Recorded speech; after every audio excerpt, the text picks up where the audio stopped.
She's an American board-certified OBGYN. She's the CEO of Jobs.mom. We're women. We're moms. We're Muslims. And we're talking about sex.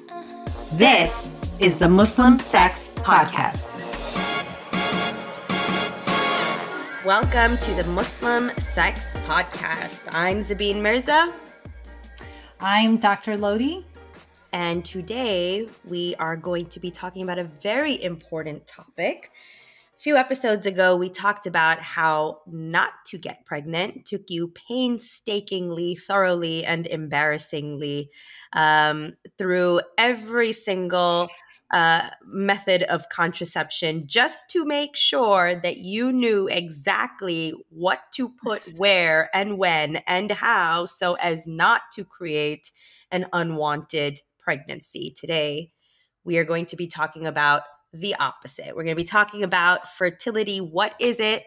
How do you get pregnant? And some of the terminology and knowledge that you should arm yourself with. Now, before we get started, Sadaf is going to remind you. Yes. Before we get into it, the first thing we want to make very clear is we're not giving any type of religious or medical advice. So if you have any concerns about your health, please speak with your medical provider. And any questions about your religion, please ask your friendly neighborhood religious leader. Yeah. And you might say, well, you're a doctor and you're talking about medical stuff. How is that not giving medical advice? It's not giving medical advice because you are not Sadaf telling Sally who's listening, hello, Sally, based on everything you have informed me about your personal situation, even though I have never seen you, examined you, know nothing about your history, this is what I think you should do. We are not doing that to all the Sallys that are listening. This podcast does not replace a trip to your OBGYN. Okay? Yep. Everybody's clear. Awesome. So let's talk about fertility, right? And note, you can get pregnant if you are not married, right? Just putting it out there and reminding people that you don't have to be married to get pregnant. And it's important to understand fertility because pregnancy can occur outside of a marriage, outside of a relationship, in a number of consensual and unfortunately non-consensual scenarios such as rape. So Sadaf, what is fertility? Okay, so as we talk about fertility, fertility is basically the ability to get pregnant. So what the amazing thing is that, and you know, before I even looked into this, is that when at birth, there are approximately 1 million eggs. Zabeen, did you know that? 1 million eggs. And by the time of puberty, we only have about 300,000 that still remain. And of these, 300 to 400 will be ovulated during a woman's reproductive life. I think that's pretty amazing. So basically, we're born with all of the eggs we're ever going to have in terms of trying to conceive and have a child, right? Which is different from men, right? Because men are producing sperm over the course of their life, or did I just make that up too? No, men, I mean, men I'm just making up stuff here. We told you this was not medical advice, right? We told you. No, men will continuously produce sperm. Yes, that's correct. Okay, great. Fantastic. So women are born with like a finite number, right? Yep. So in terms of how many eggs they have. And so it's important to note kind of, you know, our menstrual cycle that we spoke about a little bit when we spoke about periods, but to know, you know, when we are most fertile and when the best time to conceive is. So as we go through the cycle, the period cycle, the menstrual cycle, you know, we'll remember that the first day of the period is the first day of your last menstrual period. And that's a question that all gynecologists will ask you anytime you go. When they ask you about your GYN history, they'll ask you when your last menstrual period was. And as we know, it's the first day that you have your bleed, right? And so from there until the next time you have your bleed, that's the length of your cycle. Now that cycle varies with all women. You know, some women will have the 28-day typical cycle that we talk about a lot. But other women, their cycles may be shorter, maybe 21 days or longer, 35 days. And that is all within the realm of normal. So your cycle can be 21 to 35 days. The reason why that's important, Zabeen, is because we need to subtract. So depending on how long our cycle length is, we need to subtract 14 days from that time to know around the time of when we ovulate. The reason why it's 14 is because the follicular phase, the beginning of our period before we ovulate, varies for all women. But the amazing thing is that once we ovulate, in women that are ovulating every month, once we ovulate, it's exactly 14 days until we get that period again for That's all amazing. women. That's amazing. Yeah, that is really amazing. That's why we always tell to subtract 14 days. 14 days. And let's maybe lay this out again for everybody that's listening, that so that it's completely clear, because we talked about a lot of numbers, right? We're talking so much about ovulation because ovulation is the root of fertility, right? Ovulation is when the female body releases the egg during that menstrual cycle. And it's that one egg, right? Or in the case of multiples, could be 2 eggs even, or more rarer. But it's that one egg that when you have sexual intercourse will meet a sperm and result in the development of an embryo and then a fetus. So if you are not ovulating, right, you are not fertile, right? And if you are trying, or you cannot get pregnant at that time, right? If you are not ovulating. Right. I mean, they may be fertile, maybe they just didn't ovulate that month. Right. Right. But unless you are ovulating and know when you are ovulating, you can't get pregnant, right? Because that's the window of time. And we'll talk about this. That's the window of time during which you want to have sex, because you have the highest likelihood of conceiving, right? So to understand ovulation, now there's now apps on your phone. There are different methods, Sadaf, like measuring your body temperature. There are these ovulation kits. So talk to us a little bit. If I was a patient coming to you and I said, Dr. Lodhi, I am trying to get pregnant.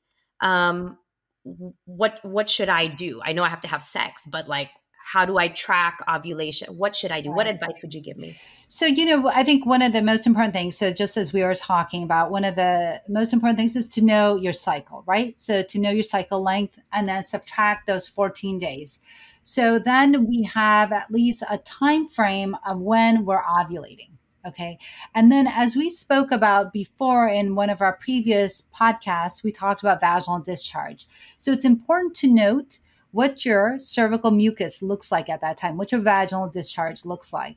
Around the time that you're ovulating, that vaginal discharge will be clear and what they call look like egg whites, right? So it's going to be like that clear, filmy, sticky kind of discharge.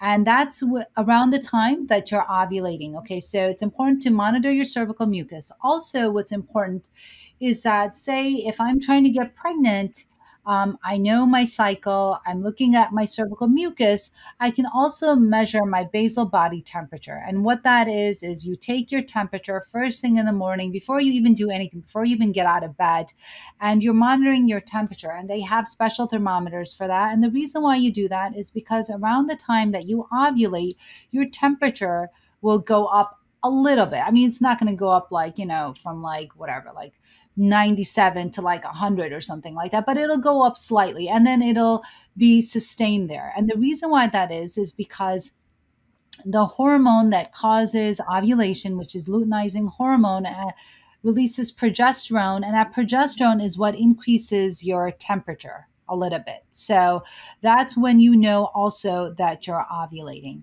Now, I know you mentioned these ovulation predictor kits, right? So those are also things that you can use.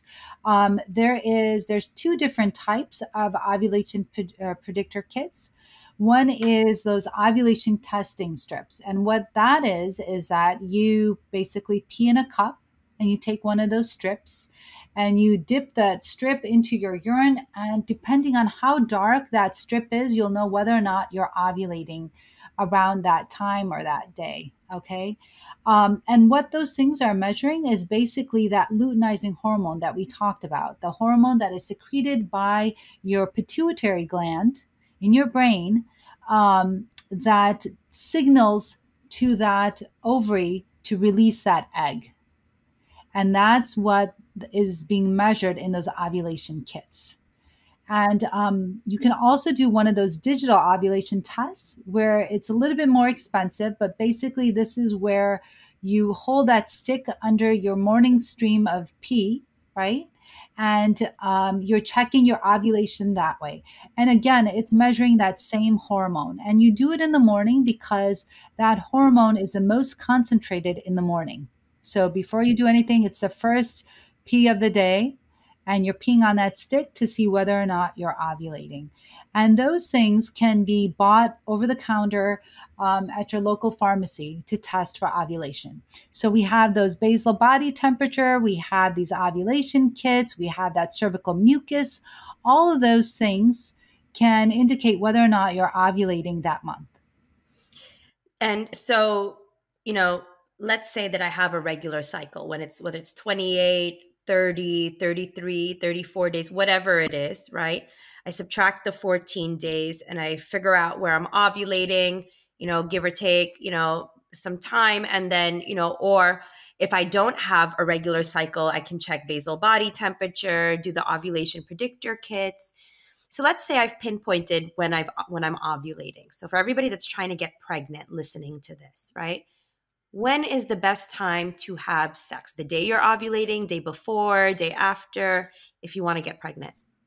Yeah, absolutely. So, the most important thing is to, of course, like we talked about, know when you're ovulating. But then they say it's very important you can have sex around that day. So let's say, for example, your 28-day cycle, day 14 is when you're going to ovulate, right? So it's important, they say, to have sex, on those 3 days. So maybe day 13, 14, and 15. So you don't miss the day that you're ovulating. You can have sex every single day, or you can have sex every other day. They say that sometimes if you have sex every single day, the quality of that sperm may not be the best. So if you have sex every other day, that might be better. But then if you're really worried that you're going to miss the day that you're ovulating, then it's best to have sex every single day around the time that you're going to ovulate. Sometimes I also tell my patients that, right after you're done menstruating, to just start having sex every other day. Because what if you ovulate earlier in the month, right? And what if you have a shorter cycle that month? Or what if you have a longer cycle? So I just tell my patients to try to have sex every other day until they get their period again, and that way you don't miss it. However, that can be really time consuming. So if you're really looking Or for, not. right, Or not consider, depending on who your partner is, right? Just putting it out there, for those of you who don't feel bad if it's not time consuming, or maybe you should feel bad. We can talk separately about how to make it a time consuming exercise. But but yeah. yeah, but so typically it's around the time that you're going to ovulate. So and like I said, if you want to just be sure that you're getting the day, then I would do it the 3 days. So the day before, the day of, and the day after, just to make sure. Now, the important thing to also note is that when the egg is released, it only lasts in your body for about 24 hours, right? Whereas the sperm can last for days within the body, within the vagina, within the uterus, the fallopian tubes. So what's important to note is that, if you have sex before you ovulate, that's okay, because that sperm is going to be ready for that egg when that egg is released. It's more important, I would think, to have intercourse before you ovulate so that you don't miss it, because that sperm will already be there, as opposed to having sex after you ovulate, because then you've already missed the time, right? That sperm, maybe it'll get the egg, but maybe it won't. So important to just have sex even every other day right after your menses. Just start having intercourse so that you don't miss that day. And I think that's really important. I mean, we'll get to I'm a huge proponent of have sex every other day, have sex every day, have sex extra more on the days you're ovulating, whatever. But one super important thing that you just mentioned that I think is really important is that sperm can live within the vagina, excuse me, the cervix, the uterus, the fallopian tubes for a number of days. And the reason I'm bringing this up is because a lot of women, and we talked about contraception several episodes ago, a lot of women will opt to not utilize contraception because they are tracking their cycle and they are having sex or not having sex, based around their predicted ovulation dates. And while that is really wonderful and great if you are so attuned to your body, that seems like a really dangerous and non-foolproof way to attempt to use as a method of contraception, because you can say, oh, I'm not ovulating for another 4 days, so I'm just going to have unprotected sex. Newsflash, those sperms, that's their one job, is to live and survive and to impregnate you. And they are lurking like predators in your vagina for that egg. And you can get pregnant. So they'll tell them that they can get pregnant still. The lurkers. Absolutely. Yeah, no, I mean, that sperm can live for several days within the vagina and the uterus and the fallopian tube. So it's so important to absolutely use protection if you're not trying to get pregnant, right? Yes. I mean, so absolutely. I would definitely use protection. And remember, if you have penetration, and we spoke about this before, Zabeen, where whether if some people practice the withdrawal method and they think that, well, their partner didn't ejaculate inside of them, that they can't get pregnant. And that's not true, because if sperm is released, it'll find a way to find that egg. Oh, yes. And I don't know if you've ever, I'm sure many of you, or maybe many of you have not, but I've seen those videos, like those microscopic videos of like these hordes of sperm. It's like Survivor. They are like killing each other. And it's just one sperm that has to break through, right? Yes. And, it's just one sperm that needs to break through, and it has to outcompete the millions of other sperm. And if you're watching this video, it's actually quite terrifying because they are aggressive. They are aggressive as hell, right? They are aggressive. So they will live and they will hunt your egg down and they will impregnate you. So please. But before we go, Sadaf, we talked about ovulation. What are the factors that could impact ovulation? So if you're not ovulating, or you're not getting consistent results on, when you're taking your basal body temperature, or, with the mucus, what are things that could impact ovulation and maybe warrant a separate discussion with your provider? Absolutely. So really quick, I did want to mention a couple more things just about, when the signs of ovulation. We talked a little bit about the cervical mucus, the increase in the body temperature. It's also important to note that your cervix actually gets a little bit softer to allow that sperm in, which I think is amazing. And also, your labia gets a little bit more swollen around ovulation. And I think you and I had spoken a little bit about this too, is that the pain around ovulation, what we call Mittelschmerz, actually, and it's German, and that's the term that we use for that pain that women feel when they ovulate. And you can actually feel the side that you're ovulating from. Yes. I mean, I think that you mentioned that you could feel it, and it's common for women to be able to feel the side that they're ovulating from when they do actually ovulate. But and I'm a hypochondriac. So the first time I felt that ovulation cramp, I was convinced it was like appendicitis or like something horrible, but it was just me ovulating. And side note, about the swollen labia around ovulation, for those of you that have had the distinct displeasure of getting Brazilian waxes, they will actually tell you to not wax around that time because you are ultra sensitive. So that is a real, Sadaf is talking about some of these physical manifestations of ovulation. You can feel it. You can feel the cramp when the egg's being released. Your vagina, your vaginal area is a little bit more sensitive. It's a little bit more swollen.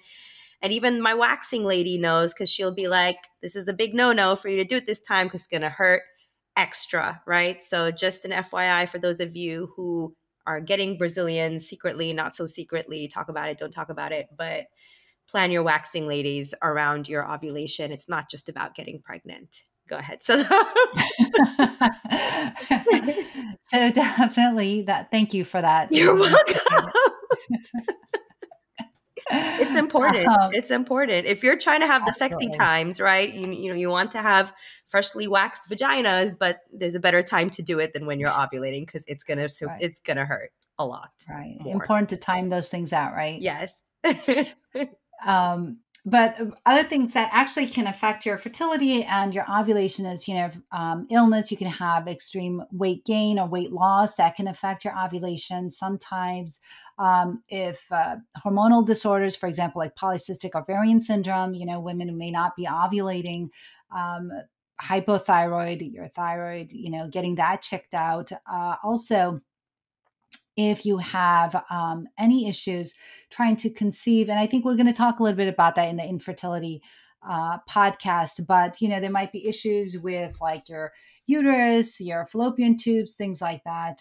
Some women actually have what we call premature ovarian failure, which is unfortunate, where they go into early menopause, and that can happen between the ages of 35 and 40. And so sometimes it's genetic, it can be familial, or it can be due to chemo or radiation that their ovaries shut down. So those are important things to note. And especially if a woman, has to go through chemo or radiation, sometimes those women decide to freeze their eggs before they have those procedures done. So, those are a few things that can affect ovulation. And it's important to note, those things in a woman's history and physical. Absolutely. And again, it's important to, really understand your body, right? It's important to really understand your body, whether we're talking about ovulation and fertility, whether we're talking about STDs, whether we're talking about discharge. It's important to understand your body, and especially when it comes to something as important as fertility, right? It's important to really understand what's happening, what's not happening, and speak openly with your provider. And on that note, as we wrap up, Sadaf, just to recap, ovulation is directly correlated with fertility. Without ovulation, there is no pregnancy, right? It's the key to getting pregnant. There are ovulation days that you can track in your cycle. It's important for all of you listening to track your cycles, whether you're regular, irregular, track them.